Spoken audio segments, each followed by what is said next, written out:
ये हमारा रिक्वायरमेंट था कि हमने अपना जो कैटेगरी का एक पेज बनाया था उसमें हमने वैलिडेट करना था ना, फॉर्म वैलिडेट करना था, देन फाइल वैलिडेशन करना था, फाइल को अपलोड करना था और अपना फॉर्म का डेटा सेव कराना था फाइल के पाथ के साथ, and map file path in view, file path को व्यू में फाइल को वहां पर डिस्प्ले भी करा दी। ठीक है, सो प्रोजेक्ट हमारा जो था एक बार मैं स्टार्ट कर देता हूँ। आज देखो कितना टारगेट हम अचीव कर पाते हैं। ये हमारे पास एमईसी प्रोड नाम से था, ये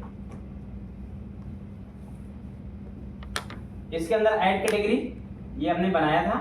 ऐड कैटेगरी भी हमारा व्यू था ऑलरेडी। ठीक है, और हमने इतना चेक कर लिया था कि हमारा जो डेटा था वो कैटेगरी तक यहाँ तक आ रहा, फाइल का डेटा प्लस ये सारी इंफॉर्मेशन कैटेगरी की यहाँ तक आ रही थी, इतना हमने टेस्टिंग कर लिया था। ठीक है, नेक्स्ट काम हमारा ये था, हमें फाइल अपलोड करनी थी, फाइल वैलिडेट करनी थी और अपलोड करनी थी। ठीक है, एंड एज वेल एज हमें उसे सेव भी करना था। ठीक है, तो अभी यहाँ पे सबसे पहले कुछ चीजें हैं।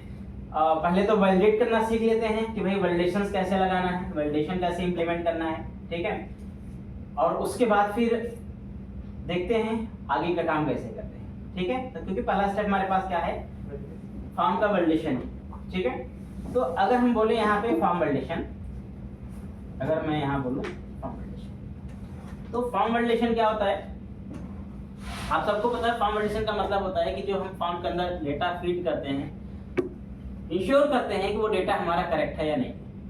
ठीक है, अगर करेक्ट डेटा है तभी हम डेटा को आगे डेटाबेस में सप्लाई करते हैं या सेव कराते हैं, अदरवाइज वहां से उसे रिजेक्ट कर देते हैं। ठीक है, वैसे आइडियली यार जब फॉर्म वैलिडेशन करते हैं तो वैलिडेशन करने के हमारे पास अलग अलग तरीके होते हैं, जैसे कि हम फ्रंट एंड वैलिडेशन करते हैं, बैक एंड वैलिडेशन करते हैं, डीबी वैलिडेशन करते हैं, डेटाबेस वैलिडेशन करते हैं। ठीक है, तो अलग अलग लेवल पे वैलिडेशन होता है, अलग अलग लेयर पे वैलिडेशन होता है। फ्रंट एंड वैलिडेशन करना है तो आप जावास्क्रिप्ट jQuery का इस्तेमाल करिए। अगर आपको डीबी वैलिडेशन करना है तो डेटाबेस का इस्तेमाल करिए, और अगर आपको एप्लीकेशन से वैलिडेशन करना है, यानी कि अगर आपको बैकएंड से करना है तो आप C# का इस्तेमाल करिए। ठीक है, अब C# में वैलिडेशन के लिए MVC ने स्पेशली अपने वैलिडेशन के फंक्शंस, वैलिडेशन के एट्रीब्यूट्स पहले से दे रखे हैं। ठीक है, तो अगर आप MVC में वैलिडेशन करना चाहते हैं तो MVC वैलिडेशन बहुत आसान है, क्योंकि यहाँ पर सब कुछ रेडीमेड है, क्योंकि फ्रेमवर्क है तो फ्रेमवर्क में चीजें बनी बनाई। ठीक है, बट वो हम चीजें बाद में देखने वाले हैं कि कैसे उन्हें करना है, उसके लिए हमें मॉडल बनाना पड़ेगा, मॉडल से वैलिडेशन लगाएंगे। अभी हम कुछ वैलिडेशन बेसिक लगा के देखते हैं कि कैसे वैलिडेशन लगाया जा सकता है। ठीक है, जैसे बहुत सिंपल चीजें में वैलिडेशन मैं आपको बताता हूँ कैसे लगाया जा सकता है वैलिडेशन। सिंपल, जैसे मान लो मुझे नेम का वैलिडेशन लगाना है, तो एक तो हम कस्टम जो कोड लिखते हैं, अभी मैं बिल्कुल कस्टम कोड आपको बता रहा हूँ। जो हम कस्टम कोड लिखते हैं बिल्कुल कुछ ऐसा लिख सकते हैं कि भाई हमने कंडीशन लगा लिया, यहाँ पर हमने चेक कर लिया कि अगर हमारे पास नेम जो है नल या एम्प्टी ब्लैंक आ रहा है, राइट, हमारा जो नेम है नल और एम्प्टी आ रहा है, तो we can use a ViewBag. Okay, ViewBag आपको पता ही है। ठीक है, व्यू बैक नेम, आप यहाँ पर क्या कर सकते हो, एरर मैसेज से सेव कर सकते हो, यानी कि नेम के लिए यहाँ पर एरर दे दीजिए, category name can't, okay, category name can't, simple है। आप यहां से इसे क्या कर सकते हो, रिटर्न। तो एक बेसिक से कंडीशन हो गया मेरे पास जो मैंने यहाँ पर यूज कर लिया। अगेन मैं क्या कर सकता हूँ, यहाँ पे एल्सिफ यूज कर सकता हूँ। तो एक तो मेरी ये बेसिक सी कंडीशन है, इफ लगाया मैंने,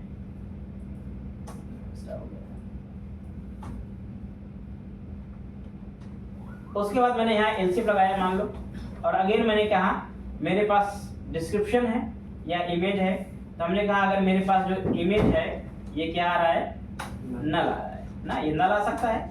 तो अगर ये नल आ रहा है, we can also pass the message please upload the right. Again we can use the else if. देखो अभी मैं अल्टरनेट्स आपको बताऊंगा, तो अभी आप एक एक चीजों पे काम करिए। सेम हमने यूज कर लिया, मान लो अगर मेरे पास डिस्क्रिप्शन जो है ये मेरे पास क्या आ रहा है, नल या एम्प्टी आ रहा है, इज नल और एम्प्टी डिस्क्रिप्शन। तो अगेन मैं यहाँ पर मैसेज कुछ ऐसे ही पास कर सकता हूँ, प्लीज एंटर डिस्क्रिप्शन। ठीक है, ये मैंने कुछ कोड लिखे हैं, बहुत बेसिक से कोड लिखे हैं मैंने। ठीक है, अब इन कोड पे इसके जो व्यू मैसेजेस हैं वो मुझे प्रिंट कराने हैं। ठीक है, तो प्रिंट भी कराते हैं। अभी यहाँ पर मैं एक डिबगर लगा देता हूँ, यहाँ पे एक यहाँ डिबगर और एक यहाँ डिबगर लगाया। मतलब यहाँ तक अगर मेरा कोड आ गया है, इसका मतलब क्या है, सारे वैलिडेशन मेरे सक्सीडेड हैं, पास्ड हैं। अब ये मैसेजेस मुझे प्रिंट कराने हैं। फिलहाल यहाँ चेंज करना है आपको, ये नेम का हो गया, आई मीन ये जो व्यू बैग है वो आपको चेंज करना पड़ेगा। इमेज का हो गया मान लीजिए, और ये डिस्क्रिप्शन। ठीक है, और एक काम करते हैं, इनको प्रिंट करा देते हैं। तो ऐड कैटेगरी, आप यहाँ पे एक इनपुट फील्ड ले लीजिए। ठीक है, इट्स मे बी स्पैन, और इसकी क्लास आप दे सकते हैं टेक्स्ट डेंजर, और इसके अंदर व्यू बैग प्रिंट करा दीजिए नेम। कभी भी एरर नेम का आएगा तो यहाँ आएगा, डिस्प्ले करेगा। ठीक है, इमेज का होगा, इमेज का हम यहाँ प्रिंट करा देते हैं, व्यू बैग डॉट इमेज। और डिस्क्रिप्शन का होगा तो ये यहाँ पर हो जाएगा, इसके जस्ट नीचे हो जाएगा। तो ये हो गया मेरा डिस्क्रिप्शन। ठीक है, बहुत सिंपल सी चीजें हुई। एक बार एक काम करते हैं, इसको रन कराते हैं और चेक करते हैं क्या ये वैलिडेशन मैसेजेस आते हैं या नहीं। तो अभी हमने एकदम कस्टम कोड लिखा है, अभी हमने इनका कोई वैलिडेशन सिस्टम यूज नहीं किया है। इसके बाद हम इनका वैलिडेशन सिस्टम थोड़ा थोड़ा यूज करना सीखेंगे। ठीक है, तो हमारे पास यहाँ पर ऐड कैटेगरी का एक फॉर्म था, ये मेरा फॉर्म था।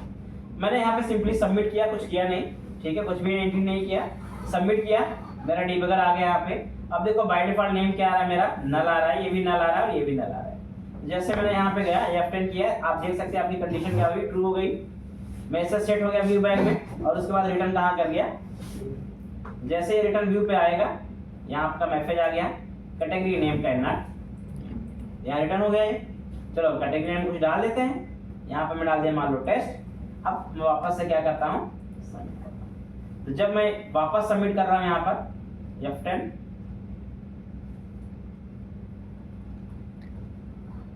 यहाँ पर ये डेटाबेस वगैरह है। अब देखो कैटेगरी नेम यहाँ कुछ ना कुछ आ गया है। अब देखो यहाँ पर कंडीशन ट्रू नहीं हुई, अब अपने आप कहाँ चला गया, ये एल्स वाले पार्ट गया, इमेज नल आ रहा है। अब इमेज पे आपका मैसेज आ गया। अब देखोगे अगर आप तो जो मैसेज होगा यहाँ पर इमेज के लिए आ गया। ठीक है, लेट्स अपलोड द इमेज, कोई एक इमेज भी अपलोड कर देते हैं, कोई वीडियो डाल दिया मैंने। नेक्स्ट डिस्क्रिप्शन पे आना चाहिए, तो यहाँ पर आप वापस आ गए तो इमेज भी आ गई, यहाँ पे नेम भी आ गया। अब डिस्क्रिप्शन पे कंडीशन है, यहाँ पर देखो डिस्क्रिप्शन पे नहीं आया, उसका रीजन क्या हो सकता है, डिस्क्रिप्शन हमारे पास कुछ ना कुछ जा रहा होगा वहां पर। तो एक बार सबमिट करते हैं, डिस्क्रिप्शन देखते हैं क्या आ रहा है। डिस्क्रिप्शन में हमारे पास नल आ रहा है, और एल्स इफ डिस्क्रिप्शन हमने यहाँ डाला है इज नल और एम्प्टी। ओके, F10 तो हमने इज नल और एम्प्टी चेक किया है, व्यू डिस्क्रिप्शन। ठीक है, डिस्क्रिप्शन का मैसेज हमने सही प्रिंट नहीं कराया होगा वहाँ पे, या तो F10 रिटर्न किया view, okay please return description, ये भी आ रहा है ठीक से। ठीक है, तो सारे मैसेजेस मेरे ठीक आ रहे हैं, ओके हैं। मतलब बेसिक वैलिडेशन मैंने यहाँ पर लगा लिया, जो कि एक बेसिक तरीका है कि आप अगर कुछ भी कस्टम वैलिडेशन लगाना चाहें C# का लॉजिक लिख के, तो ऐसा कुछ कर सकते हैं। यहाँ पर आपका कोई इनबिल्ट सिस्टम नहीं काम कर रहा है, यहाँ पर आप जो कुछ लिख रहे हो वो सब कुछ अपना कस्टम कोड लिख रहे हो।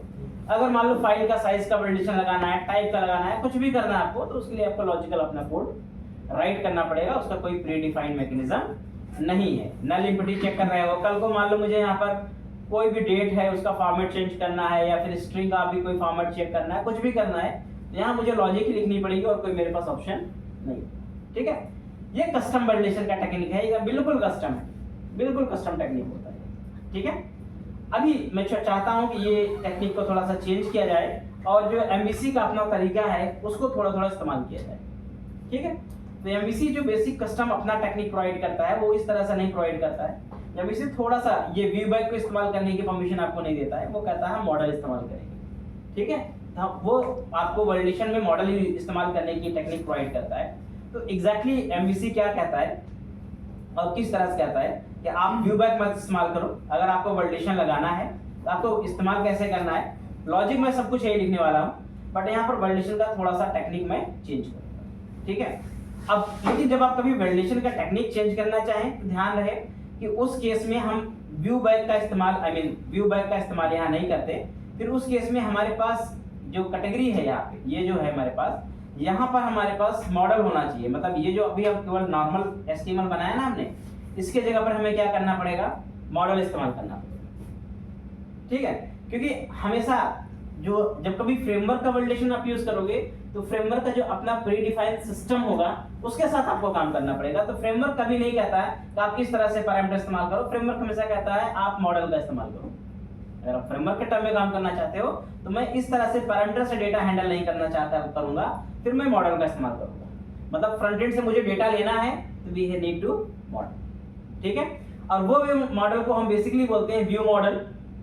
एक्चुअल में क्या होते हैं, मॉडल जो होते हैं वो आपके डेटाबेस को ट्रीट करते हैं या कम्युनिकेट करते हैं, लेकिन मॉडल में एक टाइप के मॉडल होते हैं व्यू मॉडल, जिनका काम होता है व्यू से कंट्रोलर, कंट्रोलर से व्यू, जो कम्युनिकेशन होता है वो व्यू मॉडल के थ्रू करते हैं, ठीक है। जैसे आपने मर्ज मॉडल बनाया, मर्ज मॉडल भी आपका क्या था, व्यू मॉडल ही है वो, क्योंकि उसका भी काम डेटाबेस से कोई मतलब उसका नहीं है। उसका मतलब क्या है, कंट्रोलर पे जो डेटा आया उसको व्यू पे ले गया, व्यू से आया तो कंट्रोलर पे ले आएगा। तो व्यू और कंट्रोलर के बीच जो मॉडल काम करता है उसको हम क्या बोलते हैं, व्यू मॉडल, ठीक है। और उसको आगे चल के हम नाम देंगे डीटीओ, उसको आगे चल के हम डीटीओ देंगे, बाद में बताऊंगा मैं उसके बारे में। लेकिन अभी आप समझो कि वो एक व्यू मॉडल है। व्यू मॉडल का बेसिक मतलब है कि जो व्यू और कंट्रोलर के बीच केवल काम करते हैं उन्हें हम व्यू मॉडल बोलते हैं। उनका काम या तो कंट्रोलर से डेटा व्यू पे ले जाना होगा या व्यू से कंट्रोलर पे लाना होगा, यही काम उनका होता है, ठीक है। तो अब मैं इस चीज को चाहता हूं कि मैं एमवीसी का मॉडल इस्तेमाल करूं, तो उसके लिए मुझे क्या करना पड़ेगा, सबसे पहले तो मुझे यहाँ पर इसको हटाकर इसकी जगह मुझे मॉडल बनाना पड़ेगा, ठीक है। इसकी जगह मैं मॉडल कैसे बना सकता हूं, अब चलो देखते हैं। सिंपली मैं इसको चेंज करने जा रहा हूं। तो आपको अपने मॉडल में जाना है, ठीक है। आप चाहे एक नया फोल्डर बना सकते हैं, ठीक है। यहाँ पर मैंने एक मॉडल बना लिया, फोल्डर बना लिया बीएम, और इसके अंदर मैं क्या करूंगा, अपना वो मॉडल बनाऊंगा, ठीक है। कैटेगरी डॉट सी, ठीक है। और इसके अंदर वो प्रॉपर्टी जो आपने घर रखी थी वो सारी प्रॉपर्टी वैसे लेनी होगी। तो मैं क्या कर रहा हूं, यहाँ पर पब्लिक स्ट्रिंग नेम, और यहाँ पर क्या हो जाएगा, गेट एंड, ये हो गया। सिमिलरली पब्लिक जो भी है आपके पास ये iForm फाइल प्लस इसका भी क्या रहेगा, गेट एंड सेट।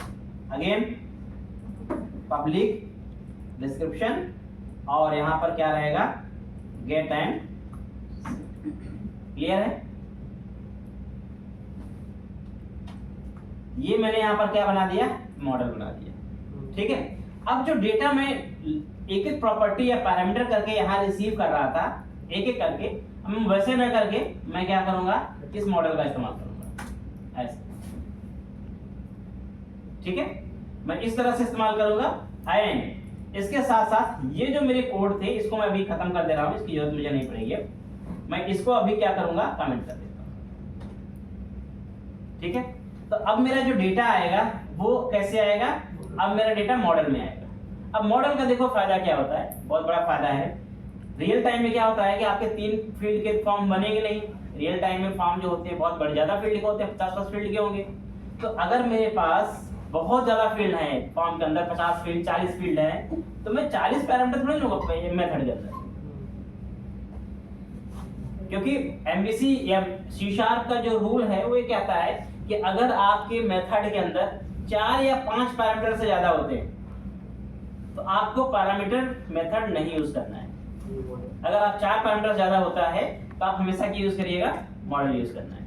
क्योंकि मॉडल में कल को अगर मान लो 4 प्रॉपर्टी बढ़ानी होगी तो मैं यहाँ चेंज करूंगा और अपने आप ही हमें कंट्रोलर पे कोई चेंज नहीं करना पड़ेगा, मॉडल अपने आप एडजस्ट कर लेगा उसको, ठीक है। अदरवाइज मुझे क्या करना पड़ता है, यहाँ प्रॉपर्टीज को 4 बढ़ानी पड़ती है, ठीक है। वो मुश्किल थोड़ा होता है, अपने पैकेज से चलाना पड़ेगा। नहीं क्यों, माइग्रेशन हम तब करेंगे जब हमें डेटाबेस में कोई चेंज चाहिए। हमें डेटाबेस में कुछ चाहिए नहीं ना, अभी तो हम कंट्रोलर व्यू के बीच खेल रहे हैं। प्रॉपर्टी हमने और ऐड की तो अरे ऐड की तो हमने व्यू मॉडल में ऐड कर रहे हैं ना, व्यू में फिलहाल तो व्यू मॉडल में। माइग्रेशन देखो तभी करना है जब आपके डेटाबेस में कोई चेंज हो। अगर आपके डेटाबेस में कोई चेंज नहीं आ रहा है, भूल जाओ माइग्रेशन, ठीक है। तो अभी यहाँ पर फिलहाल चीजें हो गई। अब इम्पोर्टेंट ये है कि ये जो मॉडल आपके बनाया, अब आपने यहाँ तक रिसीव कर लिया, इसकी मैपिंग भी आपको करनी पड़ेगी। कहाँ मैपिंग करनी पड़ेगी? आपके व्यू में, ठीक है। यहाँ कैसे करते हैं मैपिंग? सिंपल, @ जैसे आप मॉडल ऐड करते हैं, model mv secret dot models dot vm dot category, यही मॉडल है, ठीक है। ये मॉडल आपके पास यहाँ पे आ गया, गुड। अब इसके बाद क्या है, आप यहाँ पर जो नेम देते हैं कंट्रोलर, आपने कंट्रोल ये नेम देने की बजाय आपको एक हेल्पर इस्तेमाल करना है। इट्स ASP डैश फॉर, ठीक है। ASP फॉर यूज करना होता है कि भाई किसके लिए यूज करना है आपको, इसे नेम के लिए यूज करना है। ASP फॉर, ठीक है। सो ये हो गया मेरे पास, ये हेल्पर है, ये HTML एट्रीब्यूट नहीं है, ये क्या है? एट्रीब्यूट हेल्पर है MVC का, ठीक है। अब ये नेम को क्या करेगा? मैप करा देगा। एज वेल एज आपको ये जो आप यहाँ व्यू बाय प्रिंट कराते थे, ये नहीं यूज करना है, ठीक है। आपको इसकी जगह यूज करना है ASP वैलिडेशन फॉर, मतलब अगर नेम में कोई वैलिडेशन आएगा तो वो यहाँ पे आ जाएगा, बस।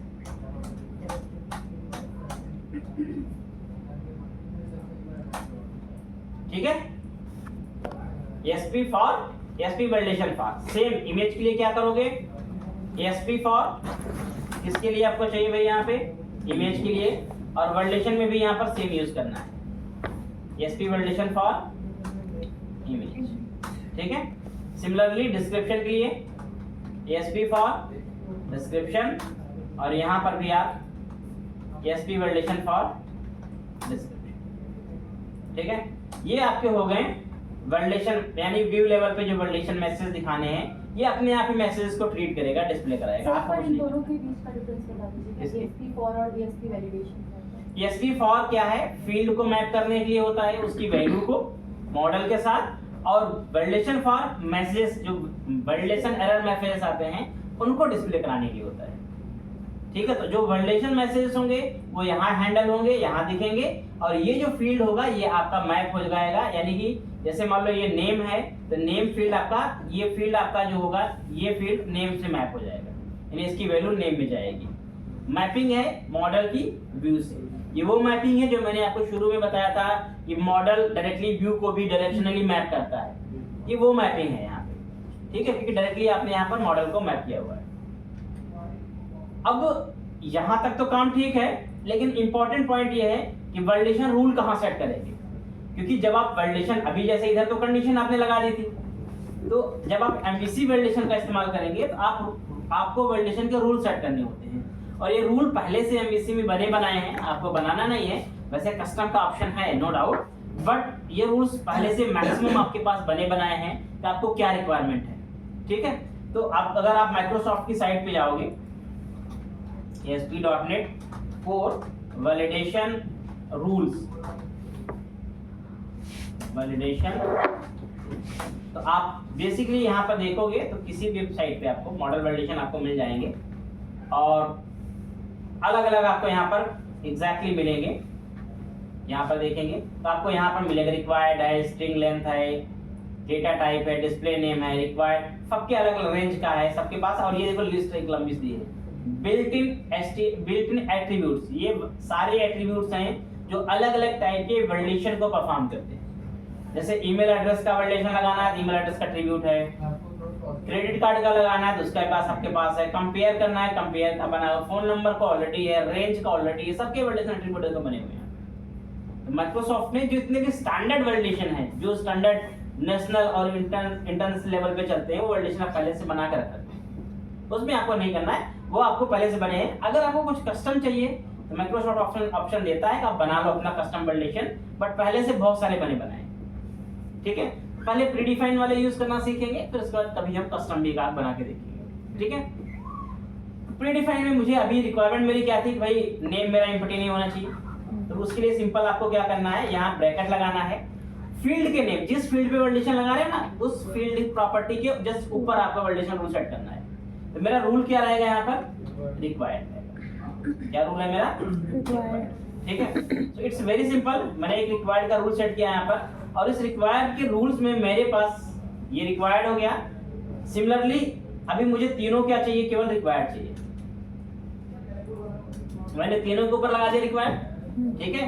और उसके बाद यहाँ पर मैं जहां पर अपना कोड लिख रहा हूं, यहाँ पर सिंपली आएंगे आप और एक कंडीशन सिंपल लिखेंगे, क्या कि इफ आपके पास ये जो वैलिडेशन है ना, यहाँ वैलिडेशन सेट करते हैं मॉडल स्टेट, यहाँ पर प्रीडिफाइन है ये, ठीक है, डॉट इज वैलिड। अगर वैलिड है तो यहाँ पर हम क्या करते हैं, अपना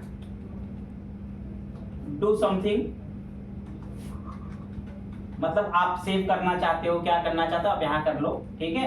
अगर वैलिड स्टेट आपकी नहीं है तो एल्स पार्ट में जाएगा और रिटर्न क्या कर देगा, ये व्यू विद मॉडल। ये एक सिंपल सा कोड, लॉजिकल कोड, ठीक है। अगर आपका वैलिडेशन सक्सेस है तो ये इसके अंदर चला जाएगा, अदरवाइज क्या करेगा, ये रिटर्न कर देगा व्यू को, ठीक है। एक सिंपल कोड है, इसे रन करके चेक करते हैं और डिबगर लगा के देखेंगे चल कैसे रहा है ये।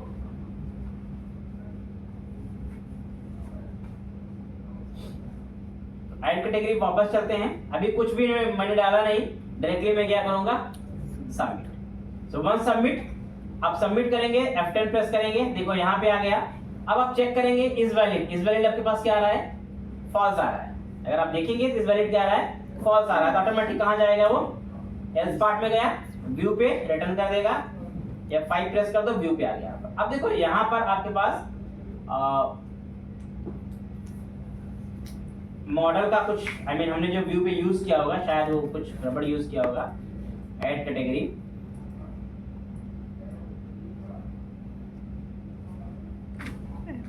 Okay, one thing is very important, दो चीज हो सकती है। हमने ये जो कैटेगरी यूज कर लिया है, मॉडल वाला यूज कर लिया, कि कैटेगरी में दो सेम नाम बना दिए, ठीक है। ये थोड़ा सा मिस्टेक है, अदरवाइज ये सिस्टम के लिए कंफ्यूजन है, क्योंकि हमने सेम नाम का बना दिया, इधर भी कैटेगरी बना दिया, उधर बना दिया। इसको कैटेगरी आप वीएम नाम दे दो, इससे क्या हो जाएगा, क्लियर हो जाएगा।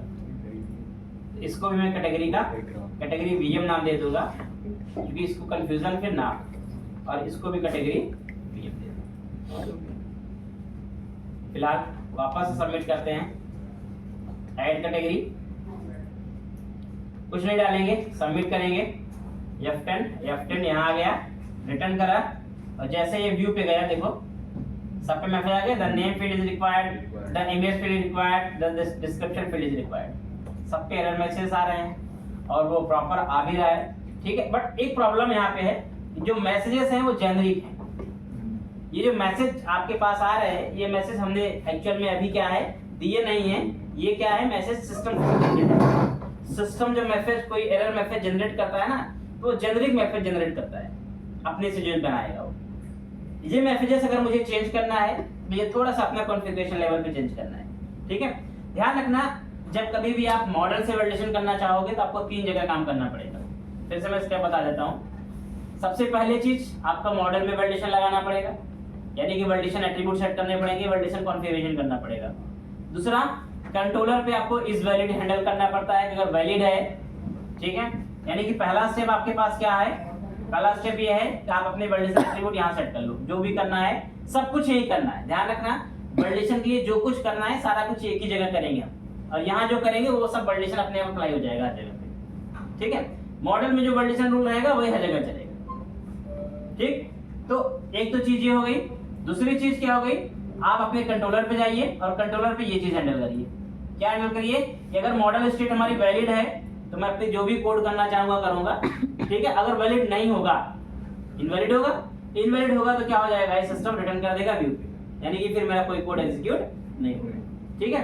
तो आप इसको नॉट इज वैलिड लगा के भी लिख सकते हो, या इज वैलिड लगा के, जैसे हैंडल करना चाहो, फिर से तो है, जैसे भी हैंडल करना चाहो कर लो, कोई इशू नहीं, ठीक है। उसके बाद आपको फाइनली अपने व्यू पे आकर के अपने मैसेजेस को डिस्प्ले कराने हैं, ठीक है। तो उसके लिए आप यूज करेंगे स्पैन टैग और ASP वैलिडेशन फॉर नाम का एट्रीब्यूट होता है। इस एट्रीब्यूट की मदद से आप क्या करेंगे, वैलिडेशन को डिस्प्ले कराएंगे। ठीक है, तो जिसके सामने जो वैलिडेशन दिखाना हो, इन मुझे नेम के सामने नेम का फील्ड आना चाहिए, इमेज के सामने इमेज का आना चाहिए, या डिस्क्रिप्शन के सामने डिस्क्रिप्शन आना चाहिए, तो उसके सामने मैं उसका वैलिडेशन एट्रीब्यूट यूज कर लूंगा। ठीक है, ये 3 स्टेप में आपका वैलिडेशन हमेशा होता है, ध्यान रखिए।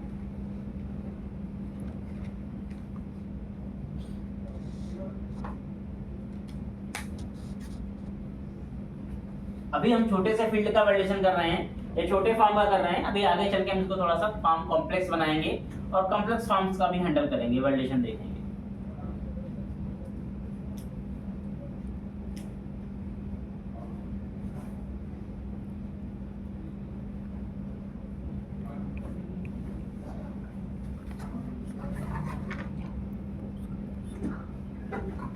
ठीक है, तो मुझे कहीं कोई चीज नहीं करना है, केवल जो मेरा मॉडल होगा मुझे यही सारा काम करना है।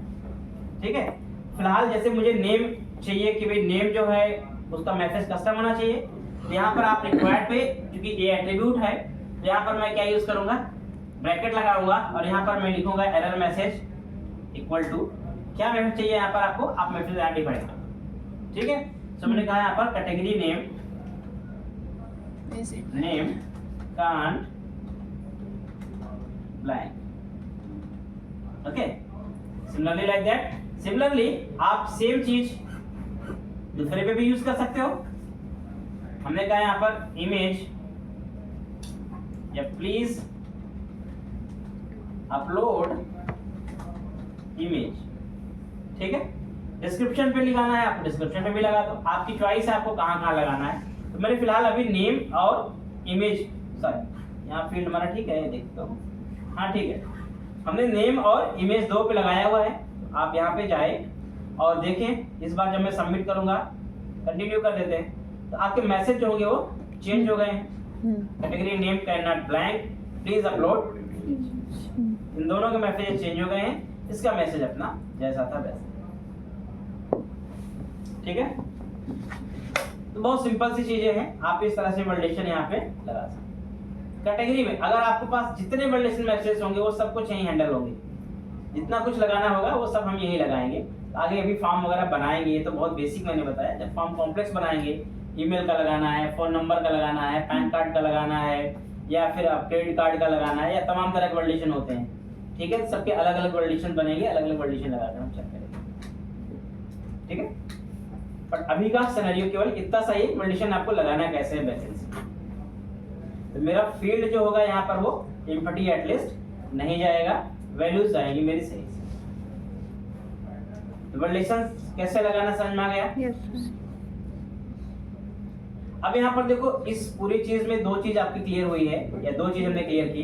एक तो फॉर्म वैलिडेशन की बात हुई, और दूसरा एक और टॉपिक इसमें होता है, इसको हम बोलते हैं फॉर्म हैंडलिंग। फॉर्म हैंडलिंग का मतलब क्या होता है? फॉर्म सबमिट होने के बाद जो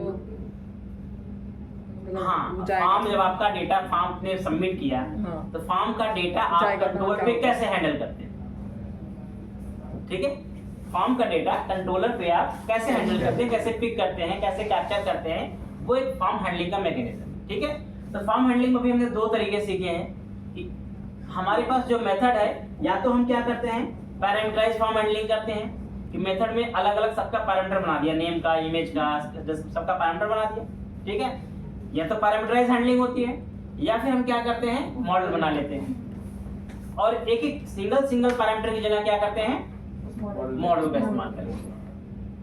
सिंगल पैरामीटर की जगह पे हम मॉडल का इस्तेमाल कर लेते हैं और मॉडल से डेटा हैंडल हो जाता है। ठीक है, तीसरा तरीका एक और होता है, जिससे हम फॉर्म का डेटा हैंडल कर सकते हैं। उसमें हमारे पास रिक्वेस्ट आती है, अब फ्रंट एंड से रिक्वेस्ट को हैंडल कर सकते हैं। उसके लिए हमारे पास प्री डिफाइंड कलेक्शन होता है, जिसका नाम है, अगर कंट्रोलर पे आप उसे कभी यूज करना चाहो तो आपके पास ऐसे आता है डेटा रिक्वेस्ट डॉट फॉर्म। ठीक है, और ये फॉर्म जो होता है, एक्चुअल में जो आपका फॉर्म फ्रंट एंड से आएगा, उस फॉर्म का पूरा कलेक्शन होता है। इसमें कलेक्शन मतलब की वैल्यू पेयर बेस्ड लिस्ट होती है। ठीक है, डिक्शनरी एक तरह से बन के आती है कलेक्शन का, एक तरह की डिक्शनरी बन के आ जाएगी। उस डिक्शनरी में की वैल्यू पेयर आप डेटा एक्सेस कर सकते हो। जैसे मुझे नेम का डेटा चाहिए तो मैं ऐसे फॉर्म ऑफ यहाँ पर की पास कर दूंगा क्या, तो जो नेम में वैल्यू होगी ना वो मुझे मिल जाएगी इसके थ्रू। इमेज चाहिए इमेज एक्सेस कर दो, कैटेगरी चाहिए कैटेगरी एक्सेस कर दो। यानी अगर मेरे फॉर्म से डेटा सबमिट हुआ और कंट्रोलर पे मुझे रिसीव करना है, we have 3 techniques to receive data from coming from view, either using the model, either using the add properties, either using the request dot form। समझ में? तो ये फॉर्म हैंडलिंग का कांसेप्ट होता है। आपकी चॉइस आपको कैसे हैंडल करना है, बट ये तीनों तरीके अपने पास है। कोई डाउट? ये है डेटा को सेव भी कराना है, ठीक है। तो अब मेरे पास जब मेरे मॉडल स्टेट क्या होगा, वैलिड होगा, तो सेव कराएंगे यहाँ पे। तो सेव करने के लिए ऑलरेडी हमने यहाँ पर क्या कर रखा हुआ है, ऊपर पहले से हमने ऑब्जेक्ट बना रखा हुआ अपने डीबी कॉन्टेस्ट का, ठीक है। तो कुछ ज्यादा करना नहीं है, 2 लाइन का कोड लिखना होगा इसमें। क्या लिखना है, dB contest dot category add करनी है, तो कैटेगरी डॉट ऐड। अब ऐड में आपको क्या पास करना है, ये क्या रिक्वायरमेंट रख रहा है, कैटेगरी का एंटिटी चाहिए इसको, कैटेगरी का एंटिटी चाहिए तो कैटेगरी देनी होगी इसको। और देन उसके बाद dB context dot save changes.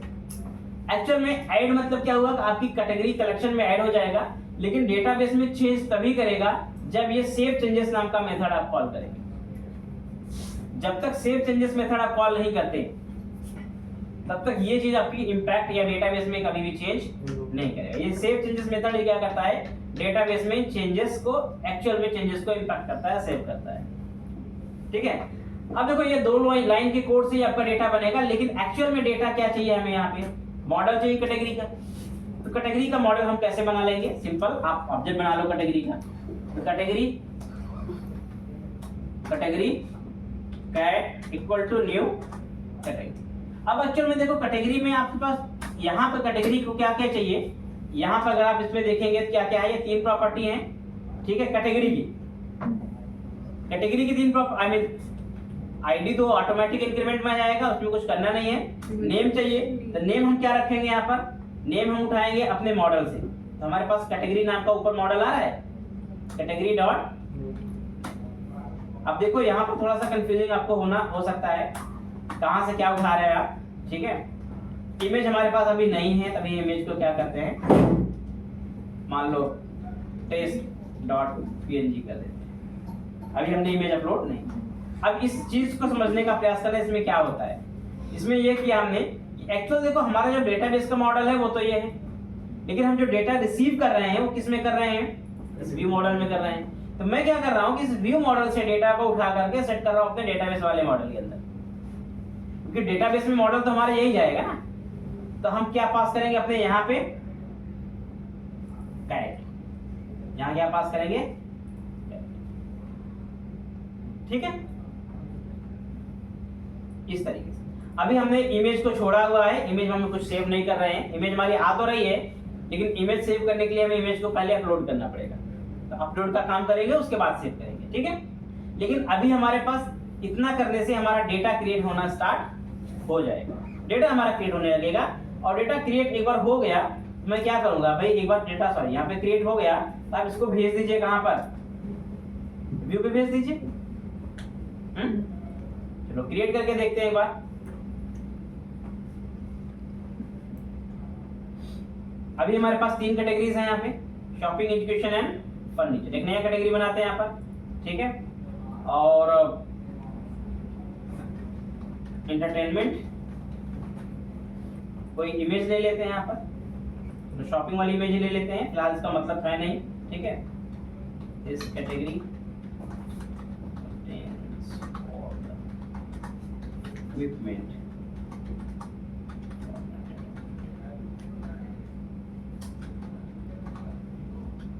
ठीक है। मैंने यहाँ पर ये कुछ चीजें लिया, अब इसको हमने यहाँ पर क्या किया, एक बार सेव। सो वंस डेटा आप चेक करेंगे, मॉडल में आपका डेटा सब कुछ आ रहा है, फाइल नहीं आ रही है आपकी, डजंट मैटर, फाइल आ रही, सॉरी फाइल तो आ ही रही बट सेव नहीं होगा, डजंट मैटर, छोड़ो हटाओ।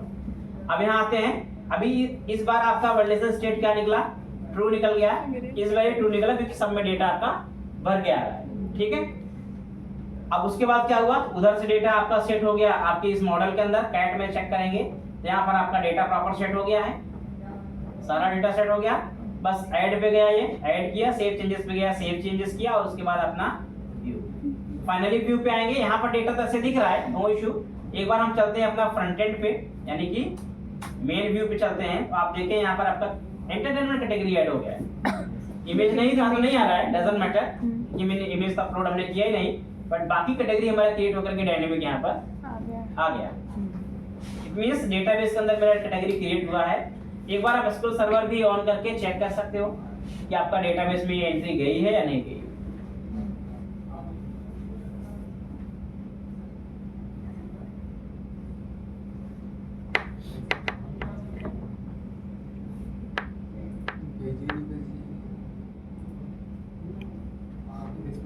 यहाँ पे डेटाबेस मेरे पास आई थिंक ecomdb था। सेलेक्ट एस्ट्रिक फ्रॉम कैटेगरीज, तो यहाँ कैटेगरीज में देखोगे एंटरटेनमेंट कैटेगरी आपके यहाँ पर बन गई, चौथी कैटेगरी, पहले तीन कैटेगरी। ठीक है, तो ये बहुत सिंपल तरीका है कैसे आप डेटा को सेव करा सकते हैं डेटाबेस के। सर ये डेटाबेस से मैप का वो जो डेटा वहाँ से आया सर, ये अरे मैप तो हमने पहले ही कर रखा है, शो कैटेगरी जो बनाया हुआ है इसके अंदर हम डेटा शो तो पहले कराया था ना भाई। इससे पहले भी हमारे डेटाबेस में जो डेटा था कैटेगरी वो आ ही रही थी ना, तो उसमें एक कैटेगरी और ऐड हो गई तो वो भी आएगी। पहले तीन थी, तीन आ रहे थे, 4 हो गए, 4 आएगी, तो 5 हो जाएगी, 5 आएगी। नहीं सर, सर आपने जो तो माइग्रेशन चलाना डेटा जो ऐड किया है, हाँ जैसे हम लोग भी आज कर रहे थे तो तब चलाना है जब आप अपने डेटाबेस में कोई चेंज करेंगे, डेटाबेस के ऑब्जेक्ट में कोई चेंज करेंगे। हमने अभी डेटाबेस के ऑब्जेक्ट में कोई चेंज नहीं किया है। हमने कोई डेटाबेस में टेबल में कॉलम बढ़ाया नहीं, हमने कोई कॉलम हटाया नहीं, हमने कोई नया टेबल ऐड किया नहीं। माइग्रेशन क्यों? माइग्रेशन तभी करना है जब आप डेटाबेस में कोई चेंज करना चाहेंगे। सर मैं पूछ रहा हूँ सर, जो आपने पहली बार डेटाबेस बनाया था सर, तो वहाँ पे आपने सारी वैल्यूज मैन्युअली ऐड करी थी। ऐसे डेटा यहाँ से तो सर व्यू से तो ऐड करी नहीं थी, लेकिन सर अभी सर कैसे सर व्यू से ऐड होगी बिल्कुल? अरे तो मैं आधे घंटे पौने घंटे से क्या कर रहा हूँ? यही तो कर रहे हैं। तुम सो रहे थे क्या? हाँ, कल तक अभी हमें तुम्हारी आँख खुली है। कल तक हमें नहीं पता था, आज सर ने बताया है। कल हम लोग मैन्युअली कर रहे थे। हाँ। ये वाली चीज कर रहे थे ना सर लैब में, वो वहीं तक अपडेटेड है। भाई अभी हम इतने टाइम से यही तो कर रहे हैं, फॉर्म बना रहे हैं, वैलिडेट कर रहे हैं, डेटा सेव करा रहे हैं। सर वैलिडेट तक सकता है। उसके बाद तुम्हारी आँख लग गई।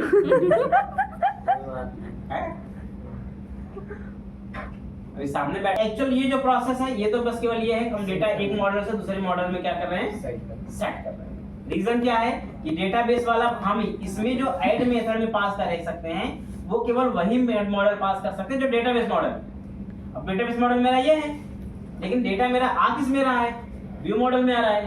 तो व्यू मॉडल को क्या करना पड़ा, मुझे इसके साथ मैप करना पड़ा, और कोई मतलब नहीं उसका।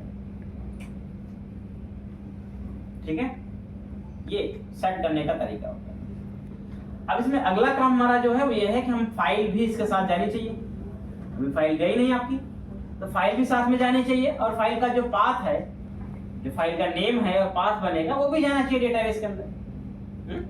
वो काम हमारा होना चाहिए, तो उसे भी हमें परफॉर्म करना है। फाइल एक्चुअल में आ तो रही है, हमें क्या करना है, सिंपली फाइल को अपलोड करना है डेटा अपने एक लोकेशन के अंदर। लोकेशन हमने पहले से ही बना रखी थी, आप देखोगे तो हमने यहाँ पर www रूट के अंदर एक इमेजेस नाम का फोल्डर बनाया था। तो मेरी जो फाइल होंगी इसी फोल्डर में जाएंगी।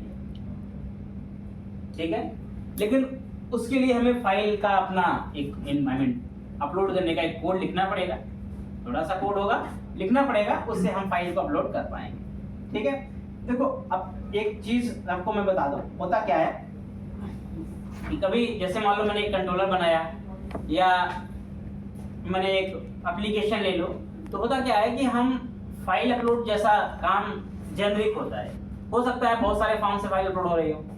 ठीक है, तो फाइल अपलोड का कोड हमेशा आप जेनरिक लिखो, और आप अगर एप्लीकेशन लेवल पे जेनरिक नहीं लिख पा रहे हो तो कंट्रोलर लेवल पे जरूर जेनरिक लिखो, कि बार बार आपको रिपीटेड ना लिखना पड़े, क्योंकि फाइल अपलोड करने में आपको कई चीजें होती हैं, कई लॉजिक होते हैं जो हमें लिखने होते हैं। तो हम कोशिश ये करते हैं कि उसको हम ऐसा लिखें, सेंट्रलाइज्ड कोड हो, कि हमें एक मेथड बना लिया, उसको जहां जरूरत पड़ी वहां पर हमने अपना कॉल कर लिया, फाइल पास कर दिया, फाइल अपलोड हो जाएगा। ठीक है, फाइल अपलोड करने के कोड में इतना ही होगा कि हमारी फाइल जो अब क्लाइंट साइड से आएगी वो एक टेम्परेरी लोकेशन पे पहले कॉपी होगी, वैलिडेट होगी, उसके बाद वह एक लोकेशन पे सर्वर पे सेव हो जाएगी और जिस नाम से सेव होगी उसका नाम रिटर्न कर देगा वो मेथड। एक मेथड का काम इतना ही रहेगा कि फाइल को रिसीव किया, रिसीव करके वैलिडेट किया, वैलिडेट करके एक लोकेशन पे सेव कर दिया, सेव करके उसको डेटाबेस में उसका नाम जो आएगा उसे रिटर्न कर दिया, बस। ठीक है, और वही नेम हम क्या करेंगे अपने डेटाबेस के अंदर ले जाकर सेव करा देंगे, ताकि जब भी हमें उस फाइल का एक्सेस चाहिए होगा, फाइल गेट करनी होगी, तब उसी नाम से फाइल को क्या करेंगे, एक्सेस कर लेंगे, उसी नाम से फाइल को गेट कर लेंगे। ठीक है, तो बस ये चीज हमें इंप्लीमेंट करनी है जिससे हमारा फाइल अपलोड यहाँ पे चलने लगेगा या वर्किंग में आ जाएगा। ठीक है, तो छोटा सा एक चेंज देखते हैं, फिलहाल जितना हो सके आज इतना कराते हैं, उसके बाद कल देखेंगे। तो देखो सबसे पहले मैं क्या करूंगा, इस काम को करने के लिए यहाँ पर मैं एक मेथड बनाऊंगा सेपरेट, वहां कोड हम नहीं लिखेंगे। मैं एक पब्लिक मेथड बना रहा हूँ, पब्लिक स्ट्रिंग, ये सिंपल सा मेथड है, पब्लिक स्ट्रिंग अपलोड फाइल नाम से बनाया। ठीक है, इसके अंदर हम पैरामीटर क्या लेंगे, आई फॉर्म फाइल, क्योंकि आई फॉर्म फाइल टाइप का फाइल होता है। ठीक है, तो अब ये देखो इस मेथड का मतलब समझो कि एक्सेप्ट क्या करेगा, फाइल रिटर्न क्या करेगा, ये फाइल का नेम, स्ट्रिंग रिटर्न कर रहा है मतलब फाइल का नेम रिटर्न करेगा। ठीक है,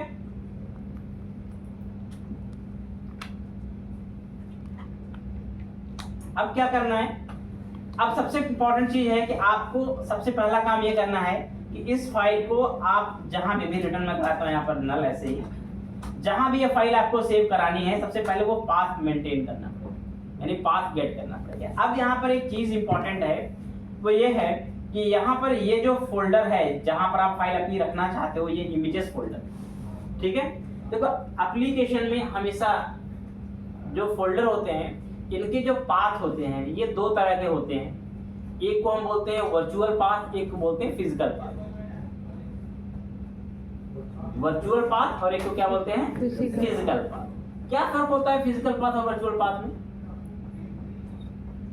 बताए?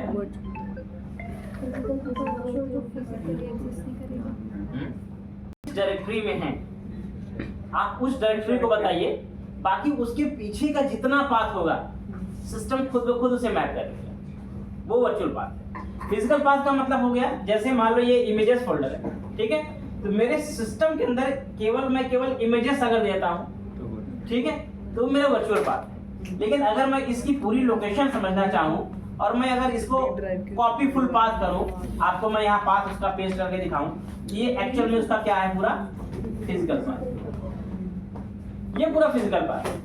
और वर्चुअल पाथ कितना मेरे लिए केवल है, इमेजेस, ये इतना जो केवल है ना, ये मेरा वर्चुअल पाथ है। ठीक है, ये मेरा वर्चुअल पाथ है।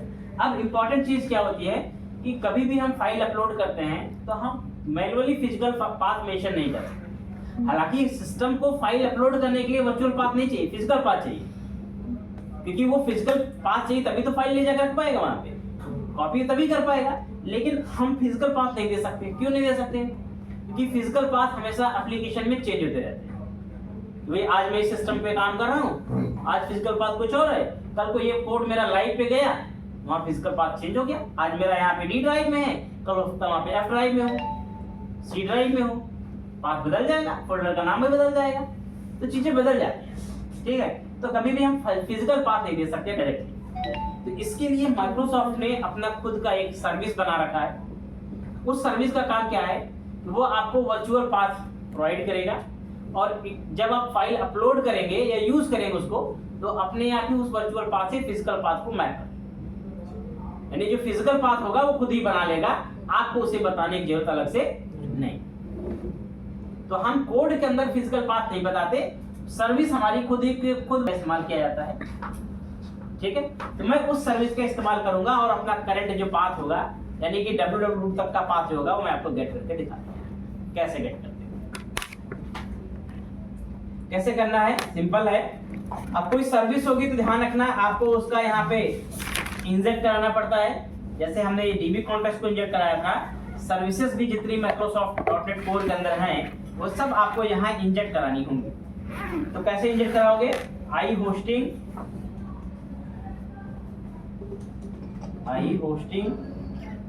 इन्वायरमेंट, ठीक है, ये सर्विस है। और आप इसका एक बेसिक क्या करिए,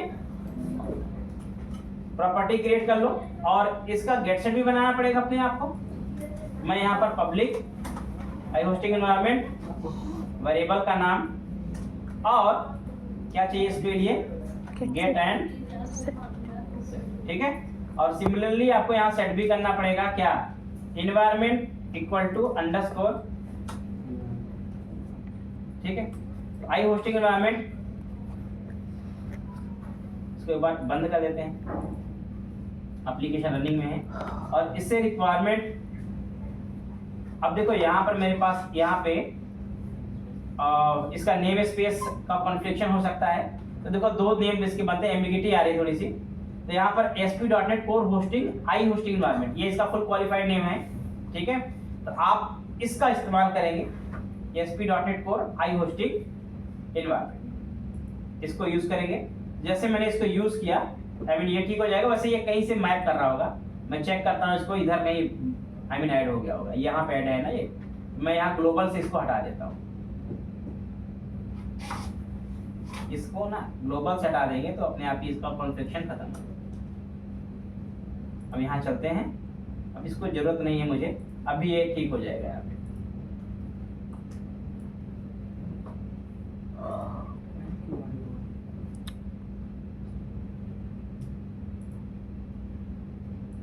ये दो जगह सर्विस बनी हुई है, दैट्स व्हाई इसमें कॉन्फ़िगरेशन आता है। यहाँ से भी हटाना पड़ेगा इसको, हम देखो बना।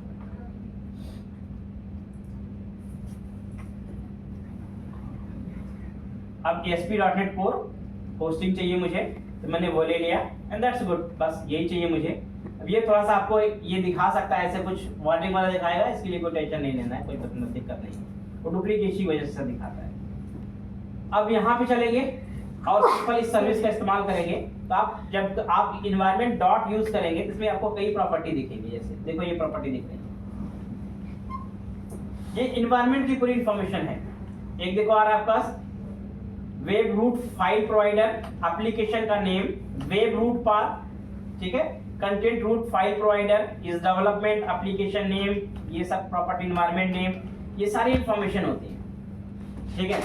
एक्चुअल में मुझे क्या चाहिए, मुझे करंटली पाथ मैप चाहिए www रूट का, ठीक है।